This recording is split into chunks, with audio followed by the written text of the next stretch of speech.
over to my blog at www.shehadsflavor.com to sign up for my newsletter and be the first to check out my exclusive recipes and other content. I will leave the link listed down below.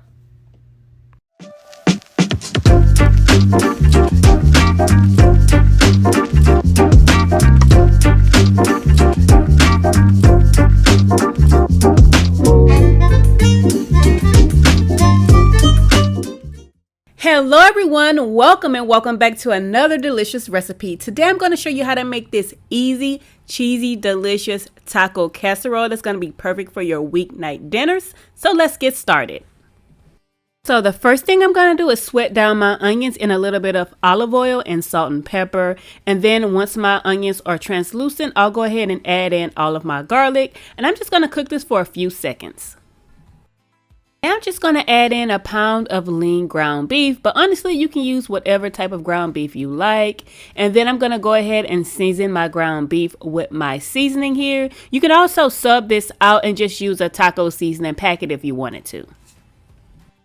I know many families are gearing up for back to school season if they haven't started already, and this casserole is perfect for busy weeknights. You can also make this ahead. Now I'm just going to toss in my black beans and then my salsa, and I'm going to stir this in, and then I'm going to add in a little bit of sour cream. Now you can use full fat sour cream or you can use fat free, it really doesn't matter. So now I'm just going to lay the ingredients for my casserole. So I'm going to start by just adding a little bit of the sauce to the bottom of my greased casserole dish, and then I'm going to add about 3 tortillas on top of this. Now I'm going to top the tortillas with half of the sauce that I have left, and then I'm going to layer on cheese, and I'm using cheddar cheese and Monterey Jack cheese.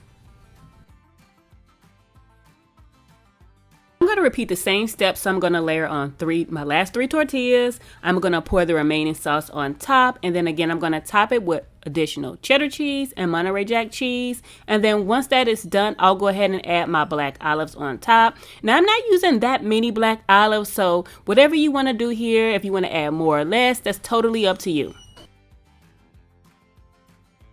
So now we're just going to cover our casserole with foil and bake it in the oven for 30 minutes. Then once the casserole is done, the cheese will be all gooey and melted, and the casserole is going to be nice and bubbly and so delicious. I realize fall is around the corner, even though it does not feel like it where I live. That being said, I'm going to start cranking out all of my fall recipes, so stay tuned. That is going to wrap up this video. I hope you enjoyed it. Don't forget to like and subscribe to the channel, and I'll see you later. Bye!